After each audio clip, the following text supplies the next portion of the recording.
পঞ্চম দফার নির্বাচন হয়েছে। হাওড়া লোকসভা কেন্দ্রে এই বিষয়ে হাওড়ার পাঁচলা ব্লকের কংগ্রেস সভাপতি লালমোহন সাধু খাঁ কি বললেন শুনুন। এবারে ভোটে ছাপ্পার রিপোর্ট খুব একটা পায়নি বা অন্য গণ্ডগোল মাবাজি যেগুলো হয় প্রতি ইলেকশনের সময় হয় সেটা হয়নি, কিন্তু ফলস ভোট বেশ কিছু হয়েছে। এটা আমরা বিভিন্ন জায়গায় খবর পেয়েছি, ফলস ভোটটা হয়েছে। আমাদের যেহেতু জোটে আমরা আছি, আমরা সিপিএমের যেখানে নেতৃত্ব তার কাছে আমরা রিপোর্ট করেছি, এবার সেটা আমার কোনো জানা নেই, আমরা সেটা বলে দিয়েছি হয়েছে। এবার সেই নিয়ে ওরা কিছু প্রার্থী হয়েছিল, প্রার্থীর কাছে রিপোর্টটা আছে, ওরা কীভাবে কী করছে সেটা সম্বন্ধে আমরা সঠিক জানি।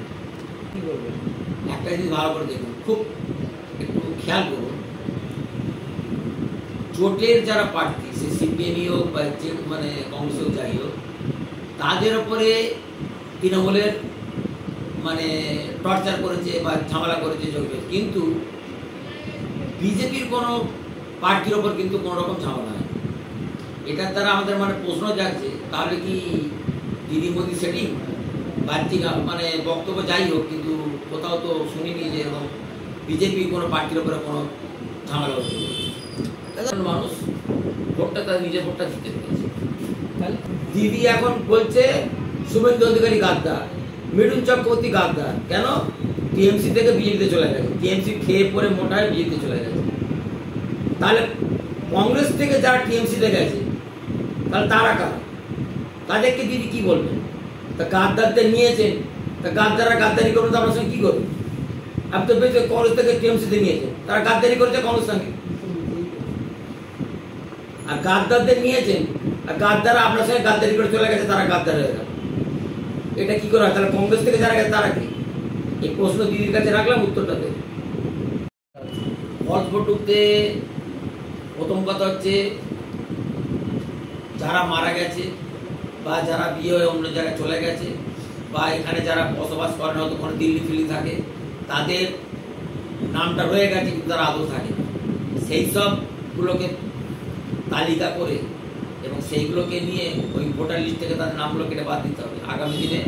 আমরা কারণ আমরা দেখলাম অনেক ক্যান্সেল হয়েছে, রিজেক্ট হয়েছে ভোটার লিস্ট, কিন্তু তারাও দেখতে দু একটা এসছে, তারা আসছে কোথা থেকে, কী হবে? যাই হোক, সেগুলোকে নিয়ে আগামী দিনে যে সমস্যাগুলো পেয়েছি সেগুলোকে নিয়ে আগামী দিনে আমরা বসবো বিডিও স্যারের সঙ্গে, পাঁচলা ব্লকের বিডিও সঙ্গে করে যে এই নামগুলো আমরা লিস্ট সব অঞ্চলকে বলেছি যে যারা যারা এই ধরনের আছে এখনো পর্যন্ত আছে সেগুলো লিস্ট আমাদের দেওয়া, আমরা বিডিওকে দিয়ে বলবো এই নামগুলোকে ইমিডিয়েটলি আগামী ভোটে যেন এগুলোর নাম না ওঠে, এগুলোর নাম কেটে পারে। আমরা তো ক্ষুদ্র মানে একটা ব্লকের সব, দিদি তো নিজে বলছেন ইন্ডিয়া জোট আসছে। আমরা তো পাঁচলা ব্লকের সভাপতি, রাজ্যের মুখ্যমন্ত্রী দিদি তিনি বলছেন ইন্ডিয়া জোট আসছে, সেখানে তো নতুন করে বলার কিছু নেই। আর এতদিন ইন্ডিয়া জোট নিয়ে কোনো খবর ছিল না। একটা কথা ভালো করে বুঝুন, কেন গাইবে না? সেখানে মোদি তো বলে দিয়েছে যে যদি আমরা আসি মাথা ধর সব জেলে ঢুকবে। একদিন তো হাত পা ঢুকেছে, এবার মাথা ঝড় জেলে ঢুকবে। অতএব তো দিদির মধ্যে পয়সাই গেছে। যাই হোক, এখন তো ইন্ডিয়া জোট চিন্তা করে দেখুন, দিদি বলছেন আমি ইন্ডিয়া জোট তৈরি করেছিলাম, তাহলে উনি এখান থেকে চলেই পেলেন না। যদি বলছেন যে আমার পশ্চিমবঙ্গে নয় কিন্তু ও সেন্ট্রাল আছে, তাহলে উনি, আমার একটা প্রশ্ন আছে দিদির ওপরে, যে উনি পশ্চিমবঙ্গের বাইরে কোথাও কি ইন্ডিয়া জোটের মিটিং মিছিল করেছেন? বিহারে বলুন, ইউপি বলুন, অন্যান্য যত স্টেট আছে কোথাও করেছেন? কিছুদিন আগে পর্যন্ত কংগ্রেসের নামে গালাগালি। কংগ্রেসকে কি বলেছেন?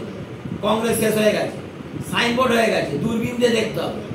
এখন আবার ইন্ডিয়া জোটে কংগ্রেসকে এখন থেকে মিটিংয়ে কোথাও কিন্তু কংগ্রেস সম্বন্ধে কোনো খারাপ কথা নেই, কোথাও কিছু নেই, এখন কংগ্রেস ঠিক আছে। দিদি বুঝে বাঁচবার জন্য এখন ইন্ডিয়া জোট করছে।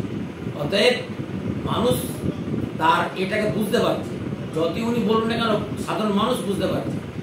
সন্দেশখালীতে বলুন, এদিকে শাহজাহানকেও বলছে আমার লোক, আবার যারা নির্যাতিত হয়েছে তারাও বলছে যে ভাই বোনরা সবাই ভোটের মুখে সব ক্ষমা চাইছে।